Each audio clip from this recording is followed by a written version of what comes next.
Hi guys, and welcome back to Level Up Rugby. It's Tuesday, so it's time for me to give my 2 cents on a recent piece of rugby controversy for all that it's worth. And this week, we're going to start discussing how to save rugby commercially and somewhat financially, using some of my great business acumen.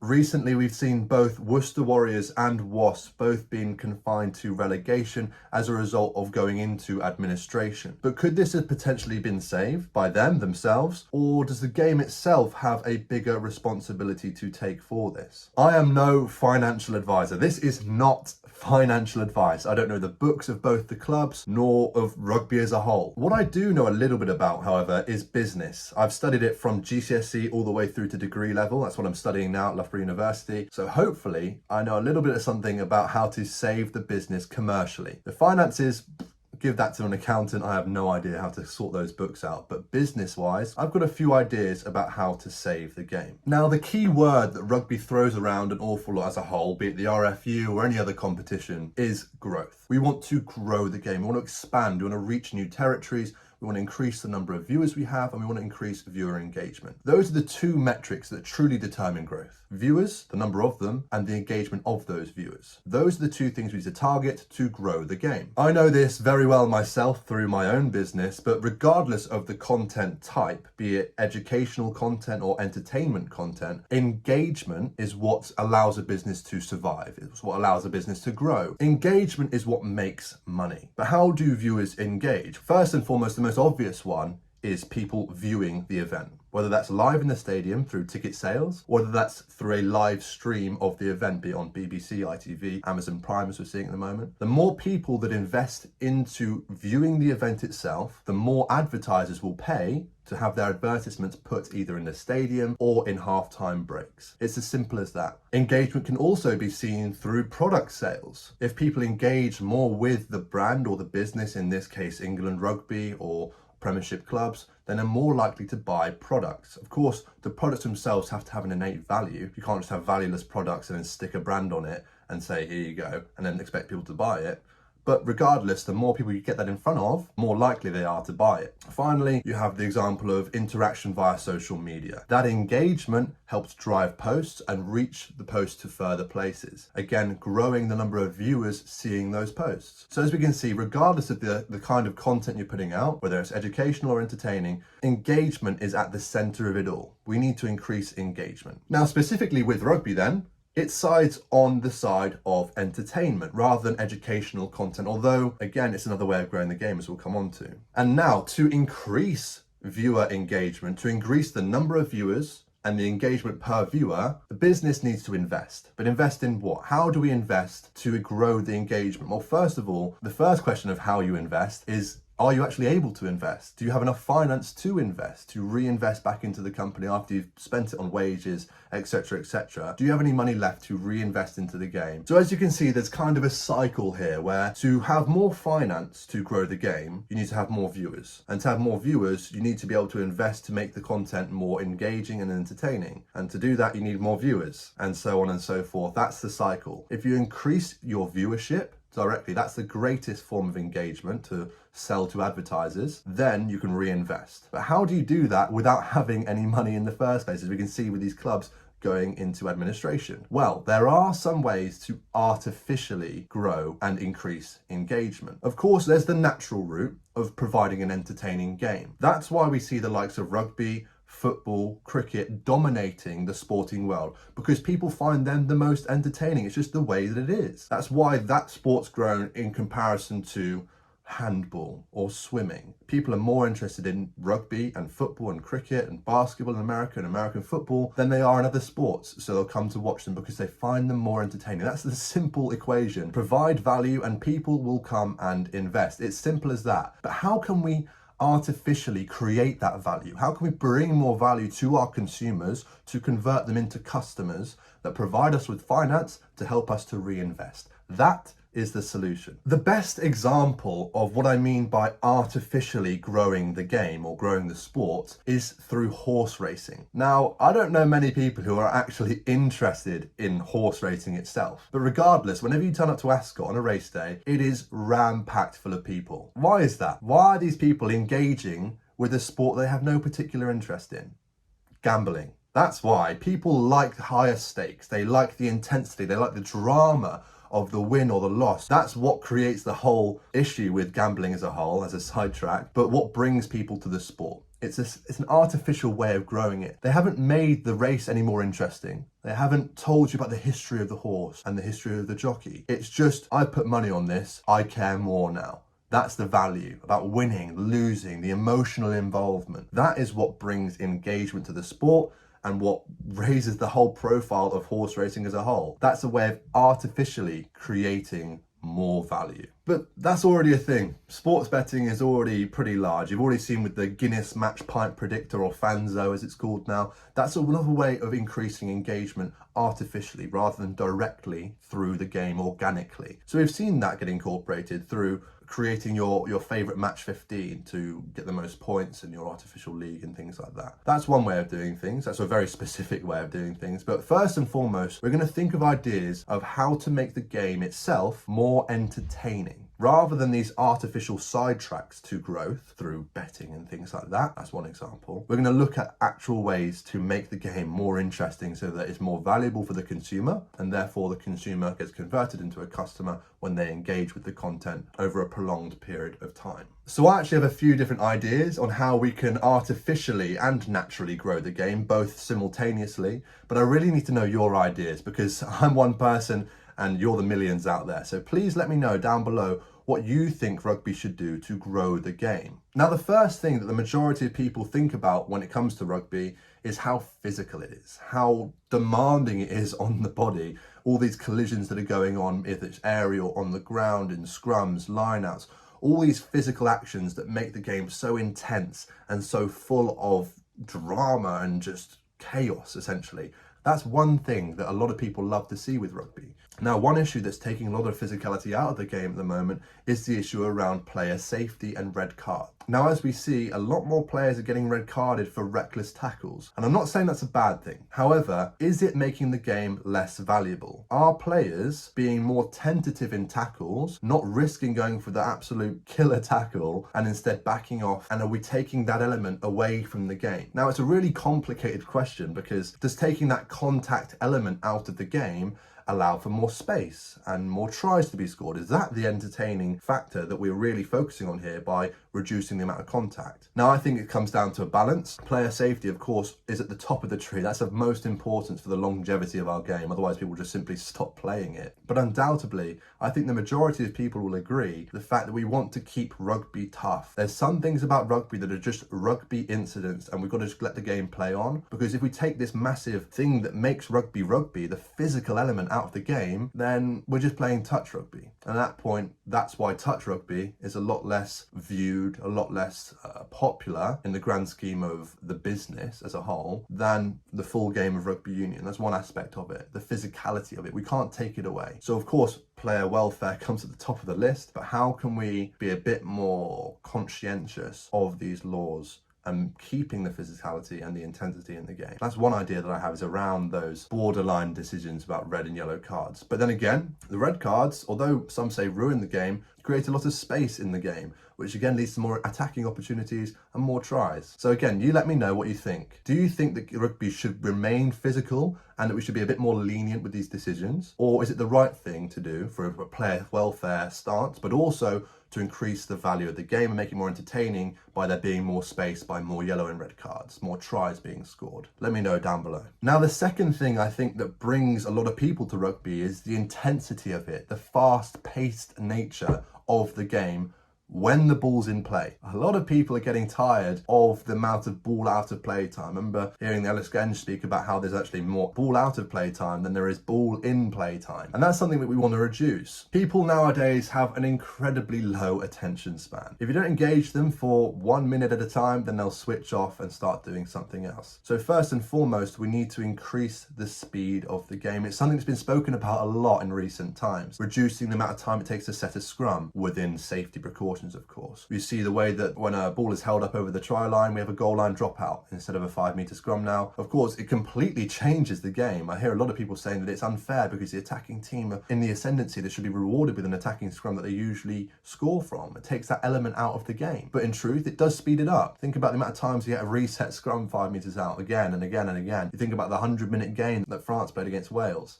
It's again a real debated question about, are we taking away what makes rugby from rugby, or actually are we making the game more entertaining? One thing that speeding up scrums does do is make players fitter. Props now have to be more lean. If we take the emphasis away from the scrum, less scrum penalties being awarded, then teams will start to move their strategy away from scrum-oriented play to how do we make the most of our props elsewhere by making them fitter. The next question that follows up from that is, if players are getting fitter, there's going to be less mismatches in the defensive line, which then will lead to less tries. A lot of the tries you see on counter-attack is because players getting picked off by faster players. That's just the way of the game. And that's what makes rugby rugby. It's a game for everyone. Whereas football's a game for anyone because of its simplicity, rugby is a game for everyone because it can fit all shapes and sizes. So by taking away the scrum, by depowering the scrum, I don't think rugby should ever take away the scrum, but by depowering it, are we completely changing the game there? Are we completely ruining the game? Are we taking rugby away from what makes rugby rugby? Or is it making the game more entertaining? Do people want to see these scrums, or they want to see the faster pace of a faster game? Another thing that I think that Premiership Rugby could do to make the game again more interesting, more engaging, more entertaining for all clubs is to remove relegation. Now, we live in a day in society where we don't want people to suffer consequences anymore. But in truth, those consequences bring such entertainment to the sport. I remember watching Worcester versus some other club, I think it was Bristol at the time, about the battle of promotion and relegation in the Championship. Those games are now dead rubber. No one cares about those games because the players themselves have nothing on the line. There's nothing to emotionally invest in. We care about the outcomes of those games, but now we don't care about the outcome because it doesn't make a difference. Of course, there is still the question that if those games don't mean as much because of their outcome, do we see more jouet? Do we see more rugby being played, more exciting tries from end to end, etc., etc.? Or are these games too tense? And that again comes down to what you value from rugby. Is it the flashy tries or is it the drama? You see, again in football, it's the emotional investment in a team's club that makes those fans turn up week in, week out and support their players. In rugby, I don't know if we have that. In rugby, we're very much more respectful. We don't really like the whole conflict between teams in a league. We'd rather be sitting next to the opposition having a merry time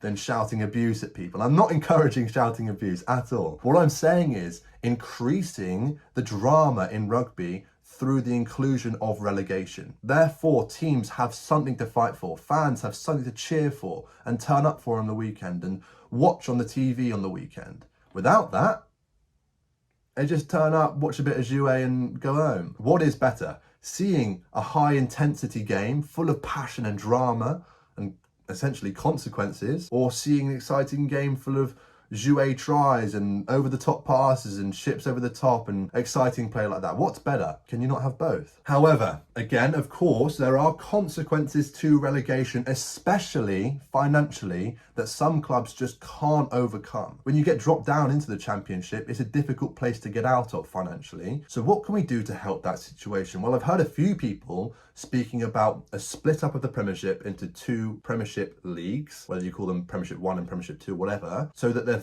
teams that come down into Premiership 2 or go up into Premiership 1 are still looked after. This also solves a problem that many people speak about players getting overplayed and becoming more likely to be injured because of the amount of games that they're playing. So if they can reduce the size of the leagues and split them into two conferences, do we then still have the drama as well as player safety being looked after as well? Reduce concussion rates and things like that. Is that helped by having two different conferences? Again, I don't know the logistics of it. I don't know the finances of it. I don't know the books. I don't know any way of solving this problem. I'm just trying to provide some solutions here. So let me know what you think about that. Do you think that's a good idea to have two separate conferences in the Premiership? Or should we just stick to the way that things have always been done and just have one team coming up and one team going down? Not only are players better looked after due to the fact they're playing less games, but it actually increases the quality of those championship sides. We talk about how much Italy have improved from being included in the Six Nations and how Georgia should be given that fair chance as well. The same applies for these championship sides. Of course, their budgets are a lot smaller. They have to meet certain capacity requirements for stadiums, etc., etc. More logistics that I don't know and understand. But however, the fact of the matter is, if they play against higher quality opposition, they're more likely to raise their standards to that opposition rather than in the little league that they are at the moment. So again, we're bringing on more clubs, we're bringing more fans, more investment, more engagement into specific clubs. Again, just boosts that engagement overall for the business. We can reinvest into the game and grow it more artificially. We'll come on to that again later. Another way of making the game more exciting so that fans engage through the entertaining content that they're providing is by improving the quality of players, whether that's done within England or through foreign investment. Now again, this is another bit of a controversial topic. The Premiership have now required 15 players from England residency to be included in the matchday squad. That again will help improve the quality of English rugby as a whole for the England team, but also give more power to England as a rugby club as a whole. That's because we will no longer require international talent to make our game more exciting. Now, international players can go almost anywhere in the world. Of course, that limits them in terms of their international representation opportunities, but nonetheless, they come to the people who pay them the most. That's why we see the likes of the top 14 having so many big name players coming over to play for them, the likes of Toulon and Racing. They're growing so much because the league's so entertaining, because there's so many superstars playing in it. The same and the best example is Japan. Japan are getting all these international players to come and play in their league, especially from the likes of New Zealand, Australia, South Africa, coming down to play for them. And it makes the league more interesting because you see these recognizable names. You want to go and watch them play. They're your heroes. You see them, you see that they're entertaining you, and you want to go and engage. However, this is dangerous for the Premiership as a whole, financially speaking. Because the top 14 and the Japanese top league have no limitation on salary, that then drives up the market price as a whole. We have marquee players in the UK where we're allowed to pay them above the salary cap, but again, it's dangerous when no money is coming in. You can't be continuing to pay these players and expect to grow the game simultaneously when no money's coming in the first place. We've spoken about already ways of increasing that investment into the game through providing more entertaining and engaging content through the game itself. But without that investment, we can't afford to pay these players. So it's tough. It's tough. And at some point, a lot of the Premiership clubs are going to have to sacrifice going for that European title because they can't afford to pay players. But there are solutions, like we spoke about, growing the English game so we become a strength in ourselves. You see, the likes of Zach Mercer going over to France. England have grown him and he's gone for a bigger paycheck elsewhere. Fair play to him, I'd probably do the same. And it's helped his career as a whole, to be fair. He's come back as a better player. But it's one example of how if we grow the game, then we get even more investment from it. If we improve the quality of our own players, we become more secure in our own league, and then we can start making demands. Then players want to come and play in our league because we have more money to pay them. So again, international talent, essentially exciting players coming to the league. That's another way of growing, but it's a difficult one to do financially. And again, I'm not a financial advisor. This is not financial advice.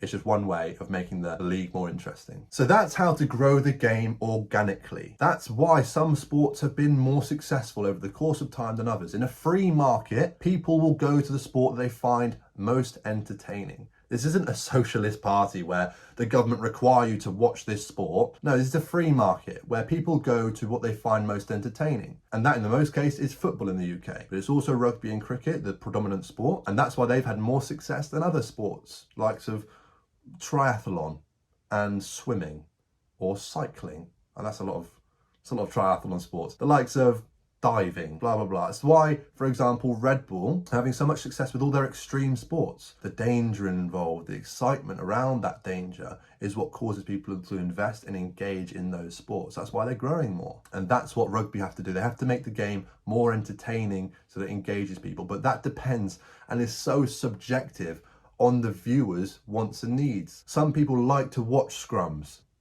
Bit weird, but some people do. Some people like to watch flair. Some people like to invest in their passion into the club. They like to support their club till they die, whether that's through relegation or promotion. They want to follow their club. That's what they find entertaining. That's why they'll watch games on the weekend. But either way, we have to find ways of making the game entertaining so that we get increased numbers of viewership and engagement from those viewers. At the moment, we have a fan base of people who love watching the game and they engage with it, but we need more people to come along and support the game. We need to increase the number of viewers. Now, there are also some ways of artificially growing the game, not through the actual sport itself, but through side services, for example. A really good case study of how to grow a sport artificially is through the Drive to Survive series on Netflix for F1. This provided more insight into F1. It gave you the behind the scenes, the drama that allowed you to invest emotionally in the outcomes of these different races. It also made the sport itself a little more simpler. Before watching it, I had no real understanding of F1. I just saw it as driving. I didn't even see it as a sport, if I was being honest, because people just sat down turning a wheel. You can't get any fitter doing it. That's a completely sidetrack that I have. But yeah, I didn't see it as being a really interesting thing to me because I didn't really understand it. What's a DRS? What's the apex of a corner? Blah, blah, blah. Things like this I just didn't understand. How the points worked. Why is it over 3 days? Why don't you have one race? Different things like that. Of course, I was very ignorant to the fact before I watched this series. So not only did it increase the emotional investment into certain drivers, but it also helped the uninitiated understand the game better. And that's something that we're going to come on to a little later on. Another side service that could artificially grow the game that is a little bit controversial to speak about at the moment is commentary. I know a lot of people find the commentary on BBC and ITV a little bit boring. Personally, the likes of Eddie Butler, rest in peace, I found just increased the value of the game. I remember specifically watching Wales versus England in Cardiff, and the commentary for that last deciding game where Wales absolutely spanked England was just raised by this commentary that was given by Eddie Butler. It was unbelievable. And it really helped me to engage in the game and really gave some emotional emphasis to the game. But a lot of commentary people, and I'm not coming for anyone's throat here, are a little bit boring. That's just not just my opinion, but the opinion of other people I've spoken to as well. There are more controversial people you can have on the comms that increase the engagement. For example, Austin Healey sometimes gets a little bit of hate online for the things he says, but that's because he's saying things. He's actually putting himself out there to be shouted at, essentially, through the likes of Twitter and social media. That increases engagement. And as much as it goes against rugby values, as we'll come on to, it increases engagement. It gets people talking. And that's what we need for rugby. That engagement increases the reach of posts, which increases the number of viewers that then come back to watch games. They like to hear something controversial. So if we make the commentary teams a little bit more entertaining, if we get some fresh faces in there, I like when they bring in professional players or ex-professional players when they're injured or whatnot, and they get the more insight into the game, how things have been going in the week. But even then, sometimes it can be a bit stale. You often see alternative commentary on YouTube. You see the likes of True Geordie at the moment who commentates on MMA matches. That's it. They don't even show the footage. And people like to listen along to hear their insight. These social media celebrities that provide entertainment value, again, increases the interaction engagement with the content itself. People are more likely to stay tuned in those breaks between scrums, or even just in the game itself, if they're being entertained simultaneously. For example, the Sidemen charity football match. Stephen Tries, hilarious bloke. They had him on the comms and people were loving it. It came up with a whole new batch of content that could bring new people to the game. It was entertaining, but the big question is, does that go against rugby values? And again, we'll come on to that in just a second. Another idea I had for a side service that increases the value of the sport itself is through press conferences. You see the drama that's stirred up in pre-fight press conferences, whether that's MMA, boxing, whatever else. That drama is what keeps people wanting to watch more. There's so much emotional investment into a certain person. They put so much on the line that the stakes are now higher for that boxing match. This again comes back to betting. You put so much on the line that you're now truly engaged. You're truly invested in that fight, in that sport, in that race, whatever it may be. You have now committed something and now you're engaged. Now you're sucked in. Now I want to watch more. And that's how we get people engaged. That controversy drags people in. When people put stuff on the line, the stakes are raised and more people want to watch because they want to see someone being made a fool of. But again, does that come back to rugby values? Does that align with our rugby values? Are our rugby values holding us back? So those are just a few examples of how to organically make the game more interesting and how to artificially stir up some more entertainment for viewers that draw them into the game. However, with rugby, as we've mentioned, there are things that hold it back from growing and reaching new audiences. People want to be entertained, but as I mentioned with F1, it's hard to be entertained by something that you don't really understand, and rugby is a very complicated game. As much as it's a sport for everyone, you first have to pass a few tests in terms of understanding. You switch on a game of rugby, the first thing you'll notice is the physicality of it, but after that, you're asking so many questions about what's going on. So how do we change that? Because if we want to grow the sport, it's not just about engagement of individual viewers, it's about increasing overall viewership. So we have to convert uninitiated people into the sport. And that means increasing their understanding of the game or simplifying the game one way or another. The majority of this education comes through the marketing of different bodies within rugby, whether that's Premiership Rugby, the clubs themselves, RFU. Increasing the educational content out there not only increases engagement with that specific content from the initiated fans. I know a lot of people love to see insight into the behind the scenes, into how players do certain things in their kicking process or whatever else. But increasing that education for uninitiated people makes things more understandable, allows them to engage with the sport. It's hard, for example, to engage with someone who's speaking a different language to you. You just hear them as making a lot of noise. It's the same when you're watching a sport or anything that you don't truly understand. So we need to increase that education, not just when it comes to a World Cup, when they push all that promotional content out there about this is rugby and this is how we do things. No, we need it 24/7. We need it 365 all the time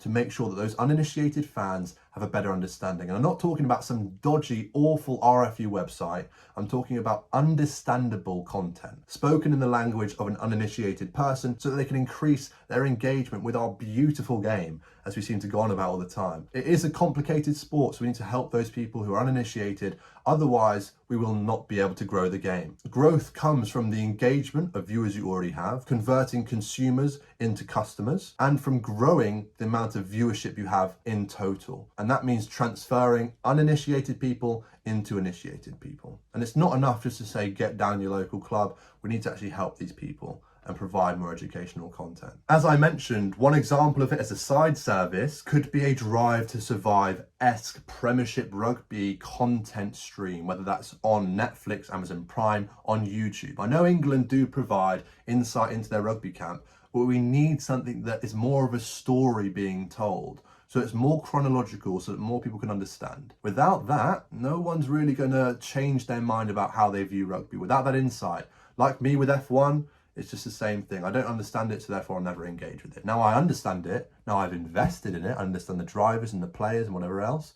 Now I want to engage. Now I'm a spectator. Now I'm a consumer. Now I'm a customer. Now we can reinvest that money into making the game even more interesting with other side services. Another case study alongside Drive to Survive is with Live Golf. Live Golf have come over and completely changed the landscape of the sport of golf. Golf has been seen as a very upper class, very pish posh kind of sport.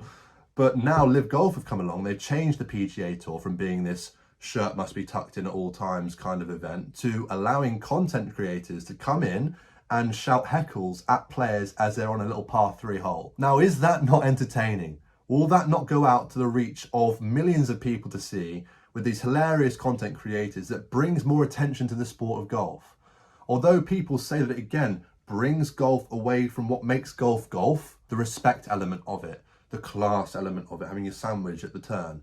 Or does it actually increase the value of golf itself? Does it bring more people to the sport and make it a lot more interesting? Because I know a lot of people, again, similarly to F1, somewhat similarly to rugby, who don't understand the sport, who need to be initiated and be able to engage with the sport, not directly through the sport itself organically, but through these side services that make it entertaining, that also allow them to learn along the way. We need more entertainment. We need more engagement, as we said, and this is one way of doing it. Another case study of how a simpler game is easier to understand and therefore more people will engage and therefore the sport itself grows is Rugby Sevens. It's a stripped back version of rugby that is also a faster pace, but also a lot simpler. There's no complexity really around the scrum. The ball's just in and out. It's just something that they do to restart the game. Again, it's similar to football. Football's such a simple sport to a degree until you get into the complex tactics. It's simple as kick a ball in a goal. I know I'm oversimplifying that, but essentially that's the concept of it. Similarly to how rugby's get the ball over the try line, but you've got to pass backwards. What's a tackle? What's a ruck? What's the offside line? How many kick? Like, there's so many different things that make rugby so complicated, but Sevens have made it simple. They really simplified it, and the game's grown because of that, because people like to watch exciting things, similar to Red Bull sports, like cliff diving. It's exciting. Someone's jumping off a cliff. I want to see that. The Red Bull soapbox race. Who really cares about the drivers in their cars? It's funny. It's entertaining. I want to watch more. And we have to do the same thing for rugby. We made it simpler. People want to watch this entertainment rather than being confused by the rules of a ruck. And why is a penalty being given there for at the scrum? Sometimes the ref doesn't even know. So we've got to make it simpler. But again, it all comes back to, are we taking rugby away from what makes rugby rugby? Are the very things that make rugby rugby holding it back from growing? Do we therefore have to have more realistic growth expectations? Do we have to pay players less because the sport brings in less revenue to give out to the players, because it's just less entertaining? Do we have to accept defeat, that football is more entertaining for people, they invest more in their clubs, they have more emotion on the line and therefore invest and come to watch games and watch on TV, etc., and buy merchandise? Do we have to accept that that's the case for rugby? Rugby's just less entertaining. We have our fans, we have our core group. We have to hold on to that because that is what people like about rugby. It's nothing to do with any of the things I've spoken about. It's just that core of respect and blah, blah, blah to do with rugby. The fact of the matter is that rugby does not want to sell out on its values. What makes rugby rugby, what brings a lot of people to the sport, is the fact that you can stand next to each other in the stands. You can have a pint whilst watching the game. There's no brawls after the games. There's no real disrespect to referees. You can go on a Sunday down to your local club and there's no one going to be having too much of a row on the sidelines. That's what makes rugby rugby. However, that lack of controversy in that sense draws less engagement, have we spoken about? Controversy, passion, emotion, drama, that drives entertainment. That's at the core of it. And that's what boosts engagement, again, linking back to increasing investment into the sport and growing the game. Do we need more controversy, or is that just selling out our game, our beautiful game, into being something completely less than what it should be? If we follow this strategy of keeping rugby rugby, keeping its values, etc., not having drama and press conferences and controversy, then we have to find a solution to increasing the number of viewers. And the only way we can do that is by getting the youth involved. Because realistically, understanding rugby takes a bit of time. And if we're not going to make it entertaining in the process to keep people involved, then we just have to get them whilst they're young, essentially. We have to get them engaged whilst they're young so they have all this time to invest their choices into understanding rugby rather than another sport. That's the only way of doing it in the long run, because the uninitiated or older already have their interests and they're not going to swap over if they're not finding true entertainment and value in that sport. It's just not going to happen. So we have to target the youth and get rugby balls in their hands from a young age, so therefore it grows with them as they grow up, rather than just trying to grab people from different sports and bring them to our sport. Or the other strategy is to not sell out, but to make the game more entertaining, provide more content, have a drive to survive of rugby, change the rules a little bit more as we're doing to make the game more entertaining. But have that balance to keep rugby rugby, keep the scrum involved, keep those mismatches in defence, but keep the game's pace ticking on, have more ball in play minutes, rather than the referee just stopping the clock when it's in the last 5 minutes of the game when they're resetting a scrum because one team's chasing a score. Have him stop the clock every time. Keep the ball in play, let the people see more so they can engage more. Let players become more tired during the game because they have more playing minutes, so we have more mismatches and therefore more tries being scored, more excitement. Have new commentators, have more controversial commentators that increase engagement, have more entertaining commentators. I know I love listening to the Kiwi commentators because they're always just screaming and shouting, hollering, because that's what provides me entertainment. I love to hear that stuff. You have the traditionalists who say, no, you should keep it this way and have this commentator doing this and just keep it to the game and the morals of the game. Let the people, the traditional people, keep their job. But all I'm saying is that why not try some new things? Why not give rugby a spark of life and just see if it ignites into a flame. Because I know, the same as all you people watching this, the same as people who love the sport, know how successful it could be, know how much it could grow. But sometimes to move on up, you have to let go of the things that are dragging you down. That's just a simple life lesson. Sometimes things are holding you back from moving forward, and until you release them, you're never going to go anywhere. So yeah, they're the two routes that we can go down. We can either change our expectations for growth and realistically pay players less in the long run because we have to manage our growth expectations and the amount of money that's coming in, or we can start to tinker with things. I'm not saying make drastic changes immediately.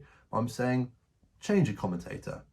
Have a content presenter to come and make entertaining content in camp. Have a live golf-esque content platform where you can actually allow these content creators who their job is to engage people to come and engage people and draw people to the sport. It's what we love to see. It's what people want to see.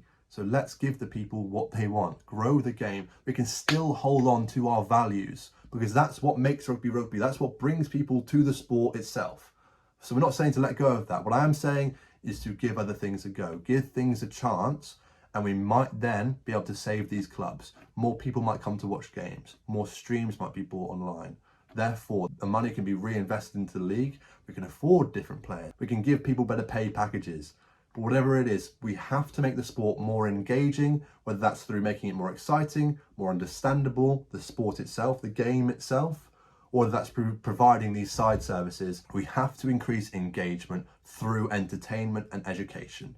That's how we solve this problem. Again, I don't know about the financial books. I don't know how to account for different businesses. That's what the financial experts are here to do.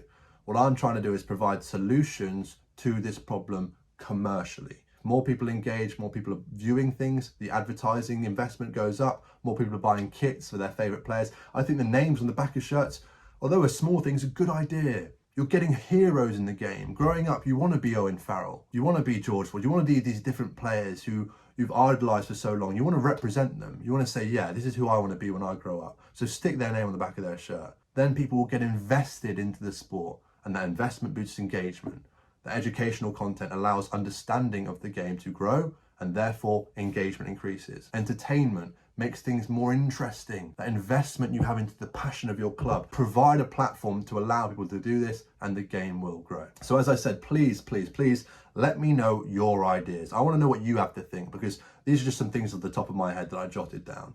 I'm sure you guys have plenty more ideas than me, so I want to know them, and I'll probably do a follow-up video on this and express those ideas from different angles as well. So yeah, let me know what you think about my ideas and drop yours down below too. And I look forward to the next time we speak about this, because it's a really, really interesting topic. So yeah, I'll see you next time for the next 2 Cents Tuesday.